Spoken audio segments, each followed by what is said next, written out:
ഒരു കൂരിട്ട് രാത്രി ഭീകരമായ മഴ. ഒരു ടാക്സി ഡ്രൈവർ ഒരു സ്ത്രീയും കൂടി ഇങ്ങനെ യാത്ര ചെയ്തുകൊണ്ടിരിക്കുകയായിരുന്നു. പെട്ടെന്ന് ഇവരുടെ വണ്ടിയുടെ മുമ്പിൽ ഒരു സ്ത്രീ ആക്സിഡന്റ് ആവും.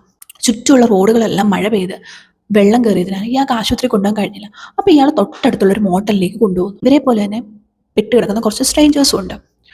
ഇവർ ഓരോരുത്തരും ഓരോ റൂം എടുക്കും. കുറച്ച് കഴിയുമ്പം ഇവരെ കൂട്ടത്തിൽ നിന്ന് ഒരു പെണ്ണിനെ കാണാതാവും. ഇവർ അന്വേഷിച്ച് ചെല്ലുമ്പോൾ ആ പെണ്ണിൻ്റെ തല മാത്രമേ ഉള്ളൂ. അപ്പോഴാണ് ഇവരെ നഗ്നസത്യം അറിയുന്നത്. ഇവർ കൂടെ ഒരു സീരിയൽ കില്ലർ ഉണ്ടെന്ന്. ഇതാണ് 2003 ഇറങ്ങിയ ഐഡന്റിറ്റി എന്ന് പറയുന്ന ഒരു സൈക്കോളജിക്കൽ ത്രില്ലർ മൂവി. ഇതുപോലെ നമ്മൾ പല ടൈപ്പ് കണ്ടിട്ടുണ്ട്. കുറേ സ്ട്രേഞ്ചേഴ്സും ഫ്രണ്ട്സും ഒരു സ്ഥലത്ത് ഒന്നിക്കുന്നു, അവിടെ ഒരു കില്ലർ ഉണ്ട് എന്നാണ്. പക്ഷെ ഇത് കുറച്ചുകൂടി ഡിഫറെൻ്റ് ആണ്. ഇതിൻ്റെ ക്ലൈമാക്സ് ഒക്കെ കാണുമ്പോൾ കിളി പറക്കാൻ ചാൻസ് ഉണ്ട്. കാരണം അതുപോലെയാണ് ഇതിൻ്റെ എൻഡിങ്. വളരെ one of the best psychological thriller എന്ന് തന്നെ പറയാം ഈ ഐഡന്റിറ്റി. നമ്മൾ ക്രിയേറ്റ് ചെയ്യുന്ന അറ്റ്മോസ്ഫിയർ എന്ന് പറയുന്നത് ഭയങ്കര ഭീകരമാണ്. കാരണം നമുക്ക് ഒട്ടും പ്രെഡിക്റ്റ് ചെയ്യാൻ പറ്റത്തില്ല ആരാണ് ഇതിനകത്ത് കില്ലർ എന്നുള്ളത്. അതാണ് ഈ സിനിമയുടെ ഏറ്റവും വലിയ ഹൈലൈറ്റ്.